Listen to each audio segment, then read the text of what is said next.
tous, nous sommes jeudi 12 mai je crois. Je pars, je crois que je suis avec Françoise, nous sommes les dernières à quitter l'albergue. J'ai très mal dormi. C'était des lits qui grinçaient avec des sommiers métalliques, vous savez les lits d'avant là superposés. Et il y avait 2 personnes dans la chambrée, nous étions 8. 2 qui étaient en hauteur, 2 jeunes, qui n'arrêtaient pas de descendre du lit, d'aller je sais pas où, de remonter, de redescendre, de remonter, de redescendre, de remonter. Oui, je sais, c'est agaçant, mais c'est ce que j'ai vécu une bonne partie de la première partie de la nuit.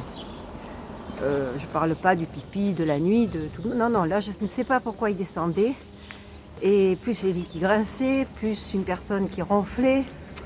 Bon, mauvaise nuit, mais une ambiance super dans cet albergue. Toutes les personnes qui étaient là, on arrivait tous presque à se reconnaître ou à se connaître.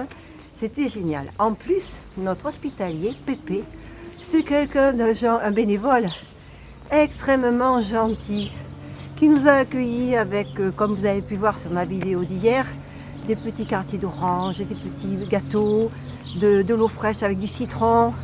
C'était génial, vraiment un super accueil. Et il faut penser que cet albergue était en donativo.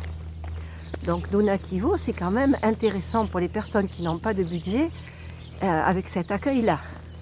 Voilà, c'était voilà, mon petit bonjour du matin. Françoise est partie boire un café, on se retrouvera un peu plus tard.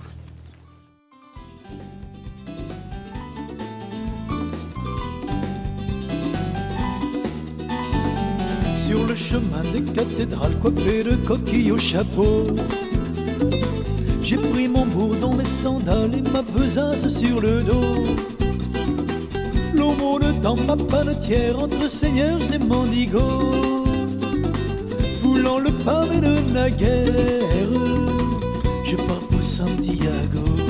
Santiago, Santiago, mais pas dans les pas de mes pères, je m'en vais au bout de la terre. Tout le tour du clocher, il y a des nids de cigognes, et des cigognes bien sûr dedans.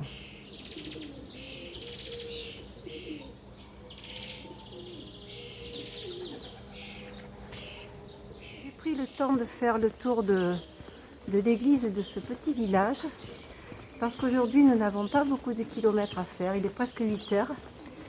Et nous allons faire que 13 km. Alors il n'y a rien sur le chemin, je pense, puisque nous sommes encore dans une partie de la Meseta.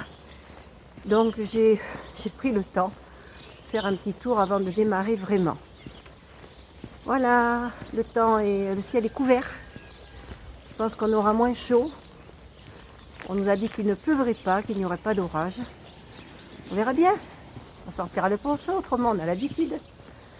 À tout à l'heure. Mon âme craquant de prière jusqu'aux portes de la lumière. Oh, Santiago, Santiago.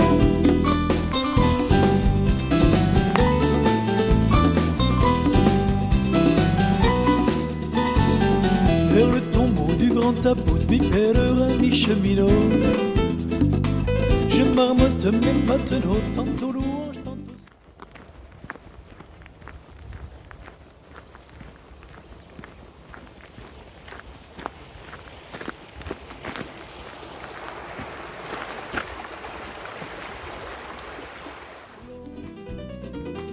Mendiant le gîté, le couvert, le chapelet sous le manteau, le cœur prodigue vers le Père.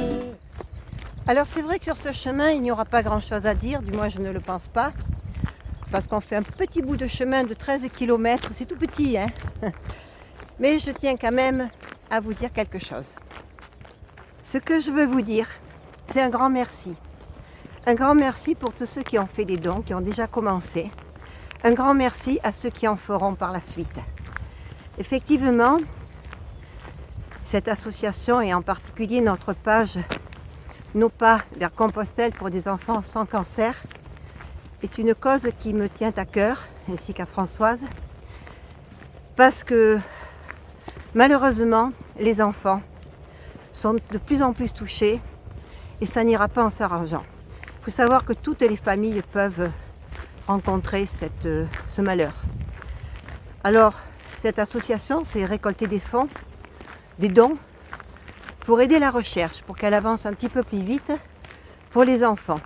Pourquoi les enfants? Parce que leur corps évolue, leurs cellules évoluent, ils grandissent et souvent les médicaments ne sont pas forcément bien appropriés.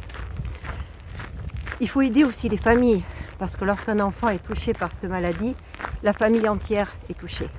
La famille entière est détruite quand l'enfant s'en va. Donc il faut penser à ça. Et merci encore. Il faut garder l'espoir.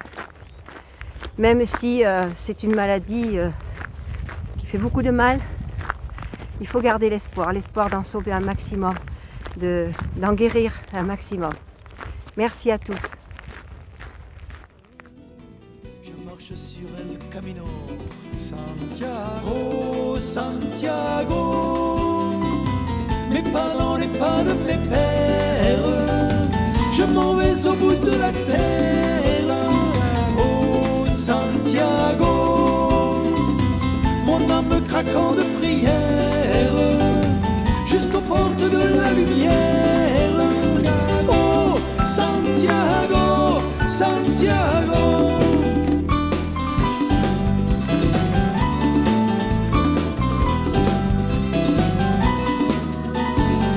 Pitié, pitié pour ma pauvre âme, Seigneur, j'implore ton pardon.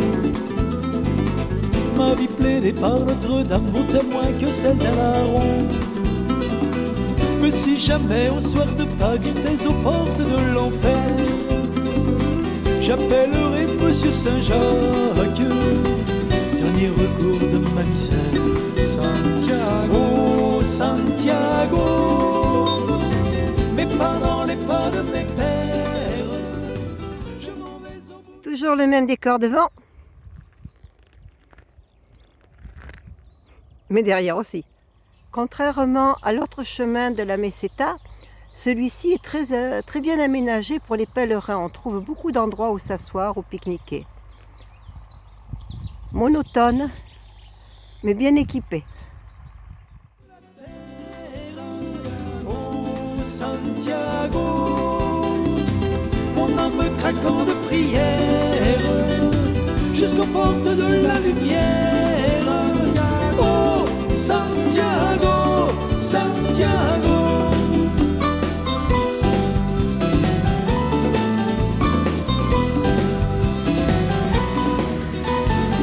Chemin de terre, chemin de ciel, fait de brouillard et de poussière. Alors j'arrive à Reliégos de las Matas.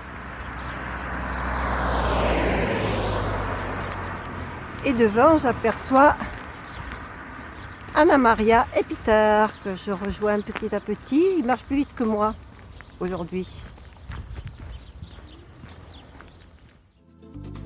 S'en vient, s'en va vers Compostelle, l'immense foule de jacquets. Il avait ses sur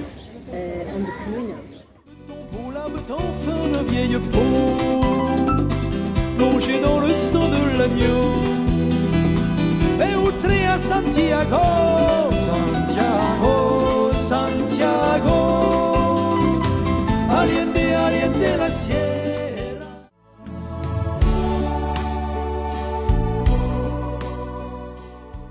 Afin d'aider Gina et Françoise à récolter des fonds pour des enfants sans cancer, envoyez vos dons grâce au lien dans le descriptif.